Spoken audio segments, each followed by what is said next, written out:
Brookfield is pleased to partner with The Urbanist on Monocle Radio. Brookfield manages real estate around the globe, collaborating with partners, tenants and local communities to bring Brookfield's properties to life. Being part of the wider Brookfield ecosystem affords access to data and expertise across a breadth of industries, in addition to access to capital.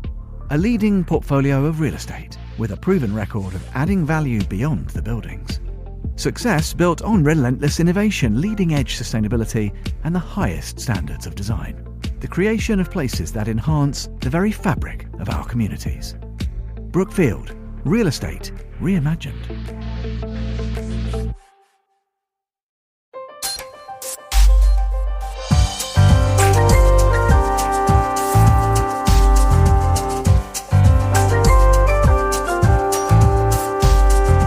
Hello and welcome to The Urbanist, Monocle's programme all about the built environment. I'm your host, Andrew Tuck. Coming up, we are working to create an alternative real estate market for arts and culture so that we own enough property, that there is enough portfolio of permanent affordable art space that just continues in perpetuity to support and sustain the ecosystem.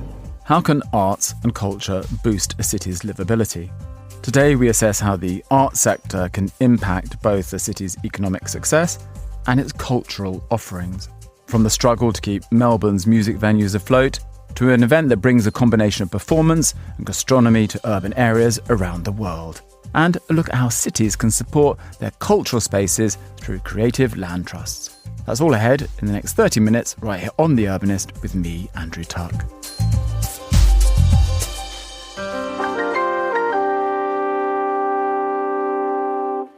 Melbourne is a city that's known for its creative scene, including live music. It's the Australian city that aspiring musicians gravitate to thanks to a vibrant live music scene. A 2019 live music census found 500 venues in the city and its suburbs and almost 97,000 gigs. But 6 years on, and post-pandemic, there's now enough concern about the ongoing viability of live music that the state government has set up an advisory council to help steer the industry to a healthier place. Monocle's Canberra correspondent, Artie Pettigary, takes a look. It's Sunday afternoon in the inner city Melbourne suburb of Abbotsford, the heartland of Melbourne's live music scene. The band is The Deadnecks, a popular Grateful Dead cover act. And there are dozens of people here today, packing out the front room of Luli Bar. And everyone's here for the music. Even the kids up the back, they're nodding along too. Yeah, I think for us, they're almost the epitome of Luli. The crowd is diverse. There are families, there are kids dancing, there are old deadheads in the crowd. Everybody's dancing. Sometimes it gets rowdy, but it's always a super respectful, amazing music-loving crowd, which is all that really matters. Melbourne's live music scene is incredibly diverse, far-reaching. We are lucky enough to see bands in here at Luli and in venues down the road from us.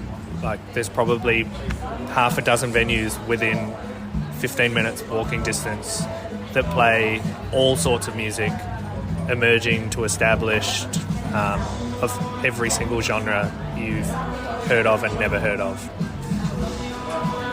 I think it's more accessible than Sydney, maybe.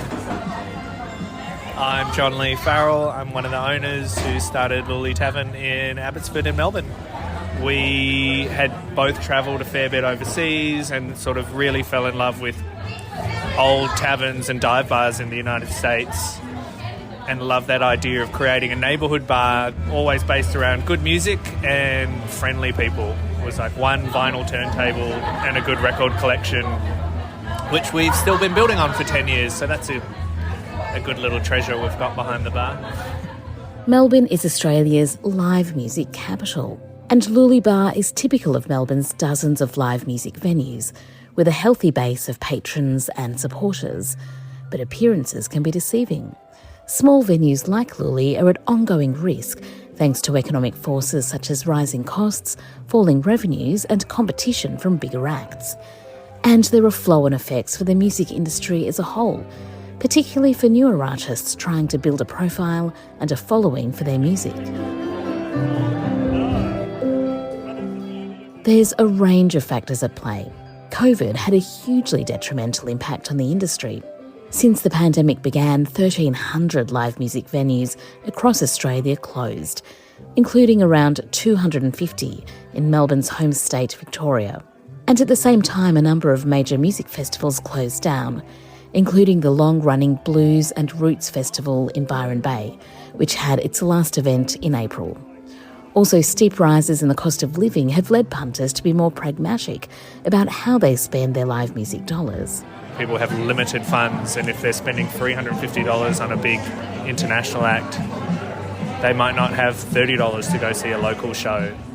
The state government has responded to the industry's calls for help, a few months ago setting up an advisory group headed up by music publishing executive Jamie Gough.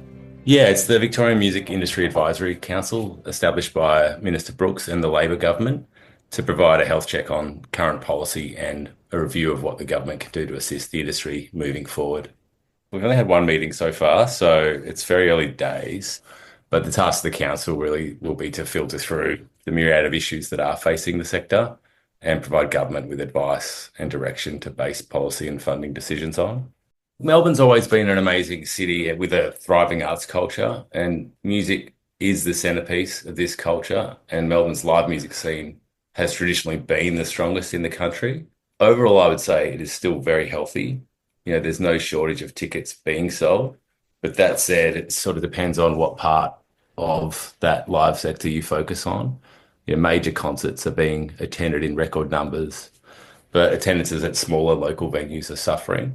Gough says what's really needed is financial help from the government to prop up the music industry.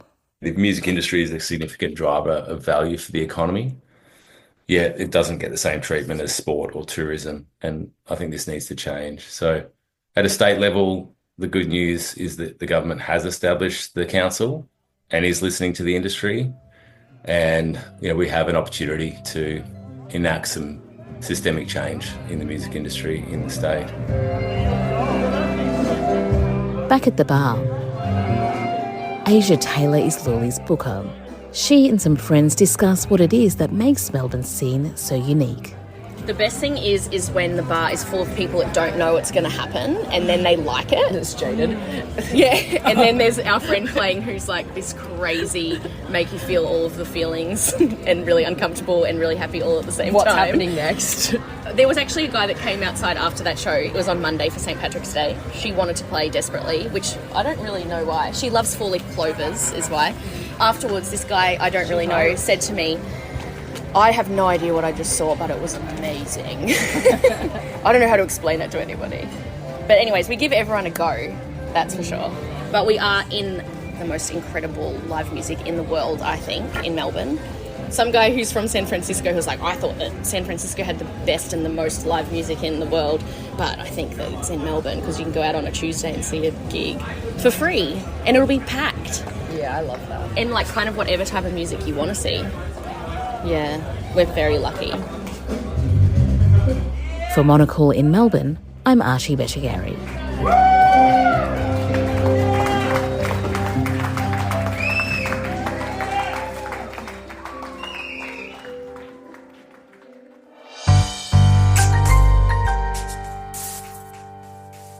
Tertulia is an events organisation that brings world-class performers into dining spaces around the globe. Originating in New York and San Francisco, Tertulia has also stretched as far as Iceland, Germany and Georgia, helping their dedicated audience discover new cities and gain new perspectives. Earlier this year, Tertulia landed in Istanbul. And Monocle's correspondent in the city, Hannah Lucinda Smith, went along to find out how the event was inspiring its audiences to explore new spaces.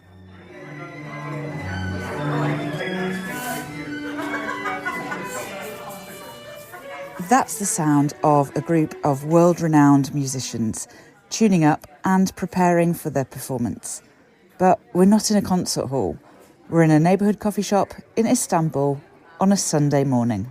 Having a morning where you can invite people from the neighbourhood and the coffee shop can invite people from the neighbourhood, that's super important. That's James Austin Smith. He's the creative director of Tertulia, a New York and San Francisco-based classical project that brings its performances to urban settings around the world.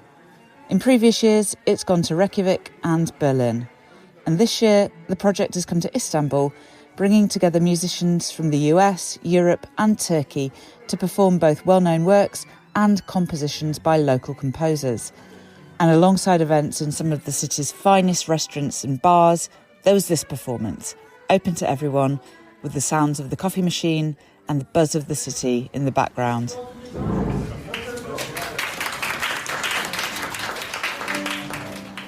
These were the spaces for which this music was written. It was not written for a 1,000-seat concert hall or a 2,000-seat concert hall. It was written for an intimate coffee shop, an intimate salon, somewhere where they might have a meal. That is its natural habitat. So it comes alive in that way.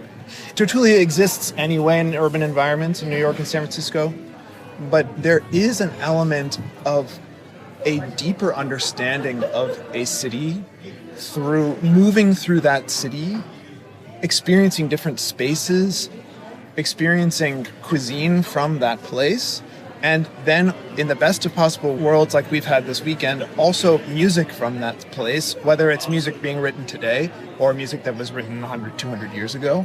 So the idea is hopefully to create a more thoughtful and a more engaged interaction with an urban environment that you wouldn't have if the music weren't there.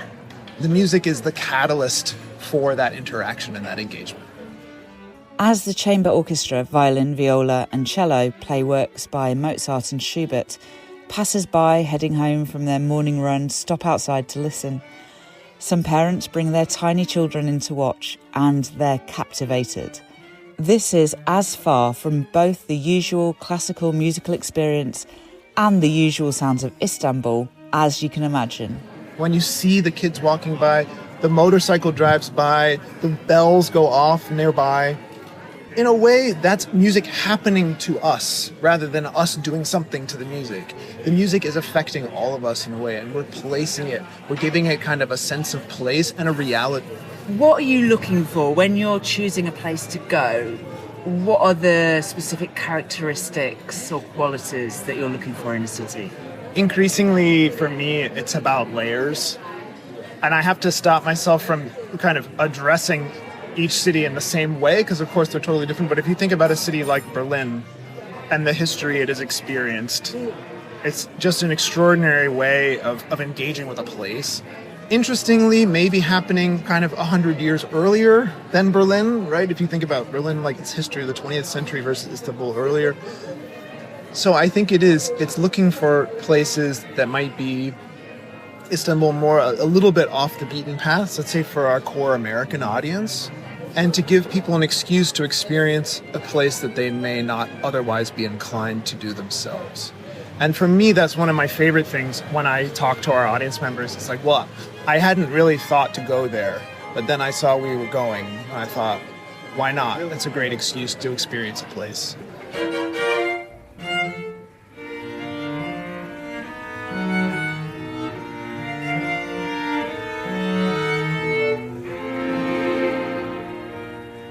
For Monocle in Istanbul, I'm Hannah Lucinda Smith.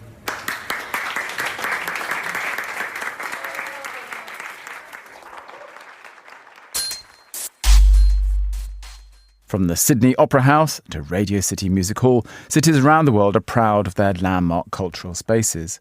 But for artists who perform, rehearse or make work in less heralded precincts, holding on to precious square metres of building stock in a hot real estate market is no mean feat. Property developers are all too quick to find a higher-paying tenant. Enter the Creative Land Trust, a relatively new concept to give dancers, actors, musicians and the like a leg up in purchasing buildings on behalf of creative endeavours. In effect, subverting the traditional profit-driven motive of urban real estate in service of culture. Monocle's Gregory Scruggs headed to San Francisco to find out more.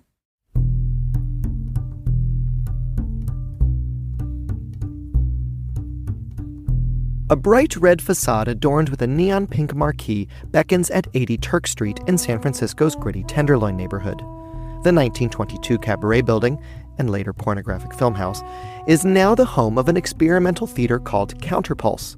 Across the street, over 200 flats recently went on sale in a stylish new building with a rooftop solarium.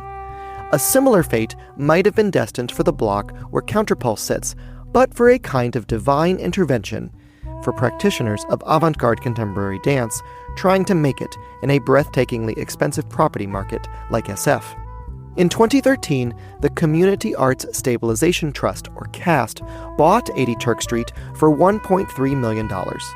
A decade later, Counterpulse bought it back, having raised $7 million to cover renovations and the purchase price plus interest. Knowing that the building would not be sold out from under them gave Counterpulse the long-term stability to grow into the kind of cultural organization that could raise money in order to own and operate a building.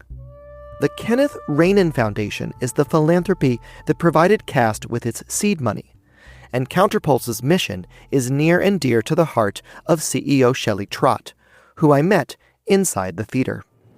I was drawn here because of the groundbreaking artists that were doing amazing work, pushing boundaries at all levels of performance. And when I arrived, it was a thriving dance scene, second only to New York, which was very exciting. And I chose to come to San Francisco because we could have a better quality of life as an artist. And in the 1990s, what happened to the San Francisco property market, and how did you and your fellow dancers and artists respond? Rents started to increase pretty dramatically at that time for housing. And at that point, nothing was happening in the commercial real estate world, but our studios felt secure. And then there was a moment in time where the capital just poured in to the area around dot-com startups. And that was the moment when pretty much all of our dance studios were lost to startups. They were evicted for higher rents. And how did you and your community respond? Did you take this lying down? We did not take it lying down. We protested on the steps of City Hall. We shut down streets in the Mission District. We sat in studios that were slated for eviction. We graffitied the walls with the stories of the art that we made there and that would be lost when all of those studios were evicted. And we demanded the city do something. The city did offer some resources that were given to arts organizations, but they were in the form of rent subsidies, so it wasn't a permanent fix. It simply kicked the can down the road, and it was still feeding the beast, paying landlords the money that they were requiring and demanding. Eventually, though, every dance studio was lost except for one. That was ODC Theater, and the reason that they did not get evicted is because the artists owned their building. So flash forward nearly 30 years now, and we are standing in a theater that predominantly shows experimental dance, the kind of artwork that drew you to San Francisco in the 1990s. This building is owned by the performing arts group Counterpulse that also programs it and was a tenant once upon a time. How did that come to be? How did a scrappy avant-garde dance company end up owning a brick-and-mortar theater studio space here in the heart of San Francisco? So as a dance artist, I performed in Counterpulse when it was a single flat in Divisadero. And it was just this incredible experimental space that people just showed up and did whatever the hell they felt like doing. And it was incredibly groundbreaking.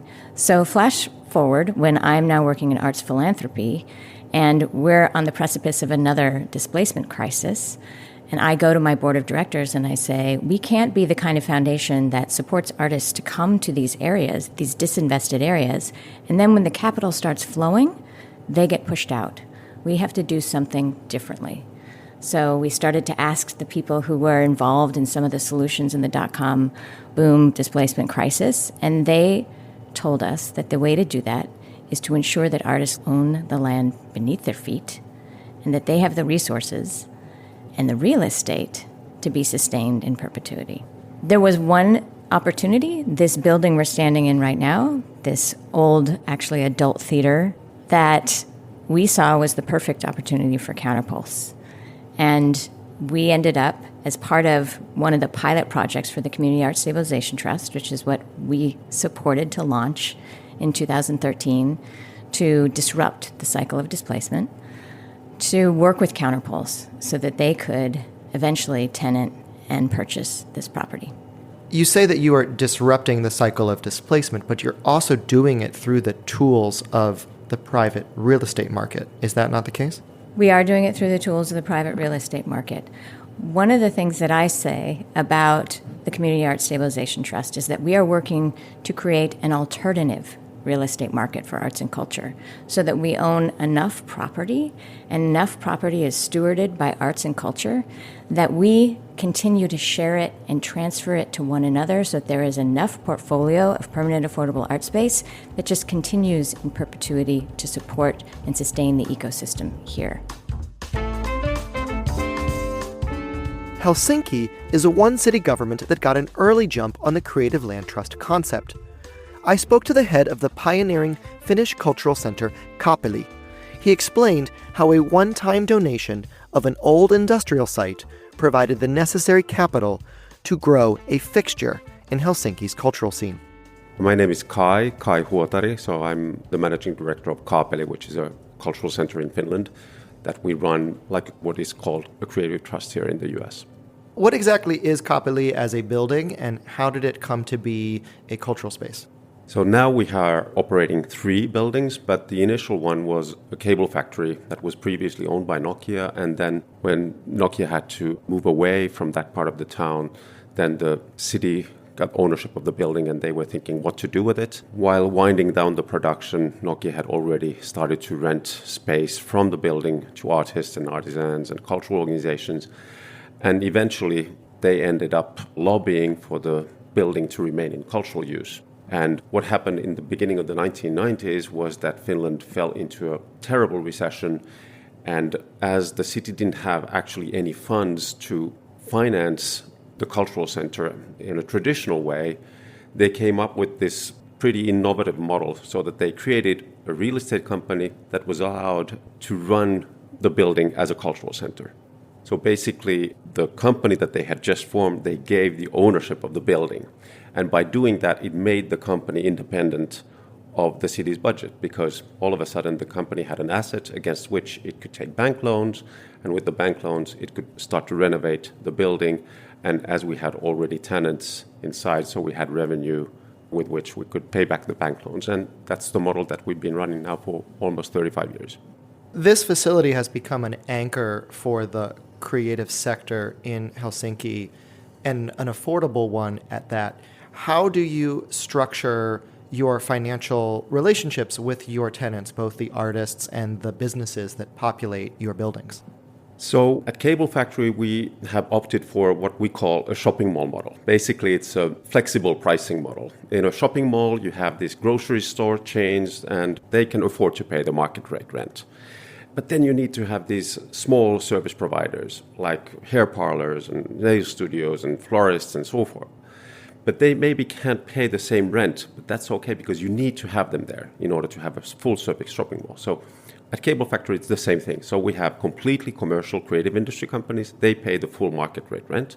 And then we have artists, and they pay roughly 40% of that. Then we have cultural organizations that pay something in between. If you offer that discounted rent, that means less revenue, and you are a financially self-sustaining organization. So how do you balance the potential lost revenue with the need to stay afloat financially and keep operating this complicated building? So actually it's not bad business, because what we lose in not having premium rents for everyone, we gain in high occupancy. We are 99% full, so that's really the key. How important has the foresight of Kapeli been in today's landscape for creatives? Is Kapeli a refuge in a property market that's increasingly hostile to artists and creative endeavors?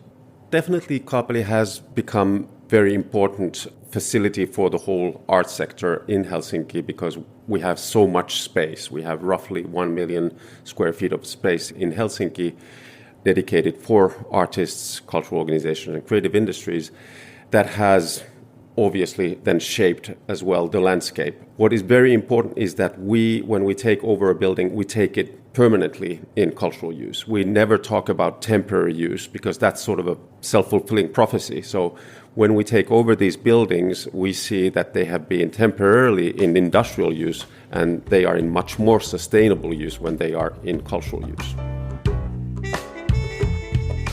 While Helsinki deeded over Kapeli and otherwise washed its hands of any direct involvement, Austin, Texas, the self-proclaimed live music capital of the world, has taken a different tack. In 2021, the city council put aside $15 million over 5 years to fill the coffers of its iconic venue fund. And not a moment too soon, explains Anne Gatling-Haynes from Rally Austin, the creative land trust in charge of spending that money wisely, so that the next Willie Nelson still has a place to play. So the Hole in the Wall was one of our early applicants to our program because they were already kind of leaping from year-to-year extensions with their landlord and always just about to go out of business. And they applied to our program through the help of one of their employees who filled out an application for a grant, which, as you can imagine, most venues are barely scraping by, and the ability to kind of apply for a grant or investment is very difficult. But the Hole in the Wall was very special to us, mostly because we knew it was going to be 50 years old. It was at 49 years, and we ultimately understood the urgency of their lease was running out, and we really had very little time to make this first investment. We barely had the lights on in our organization, and none of the funding agreements had been set up. None of the ways that we would be working with these organizations had been set up. But we were noticing that the Hole in the Wall was packing boxes. The staff had gone down to a skeleton crew. They were keeping the doors open for the 365 days of music. They have music every night. But it was down to a skeleton operation. So we felt very strongly that we really had to push for this. We knew it was important. I don't think we understood how important it was that if we lost the Hole in the Wall, we would have lost Austin and Austin's live music history. It was a very important place where many Austin artists got their start. It was really a musician's living room.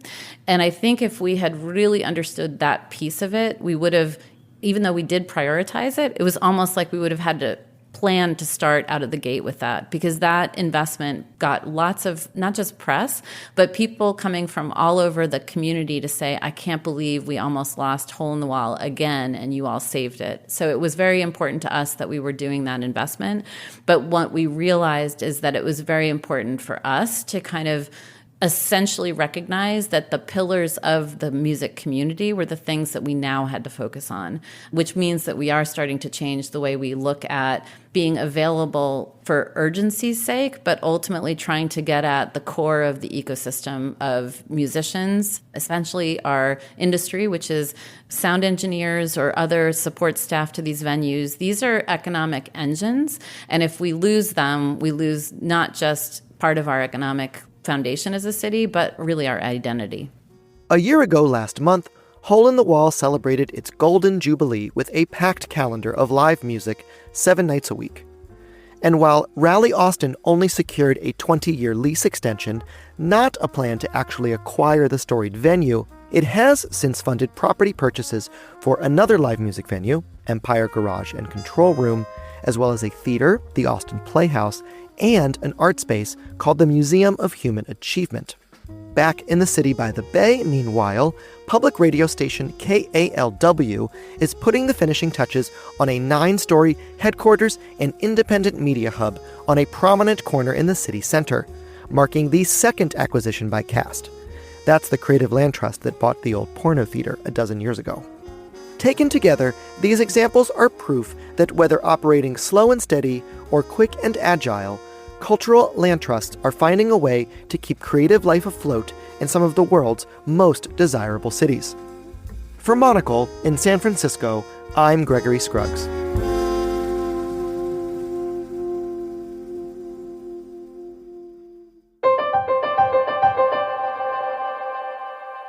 And that's all for this week's episode of The Urbanist. You can follow us for new editions of the show every week, and you can subscribe to Monocle magazine for reports on all things design, architecture, and urbanism too. Just visit monocle.com. The Urbanist is produced by Carlotta Ribello and by David Stevens, who also edits the show. I'm Andrew Tuck. Goodbye, and thank you for listening, city lovers.